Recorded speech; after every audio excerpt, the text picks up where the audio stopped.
Today we're going to try a quick method to resolve printer offline issues on your Brother HLL2395DW. A lost or corrupted connection with the wireless router is a common cause of wireless issues with your Brother printer. If your device is connected to a wireless network but appears to be offline, rebooting your router is the most common solution. To reboot your router, disconnect the power cord and then plug it back in. It may take several minutes for the router to finish rebooting.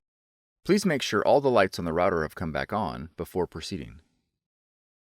Once the router is finished rebooting, verify that your printer is online by checking the printer status or printing a test page.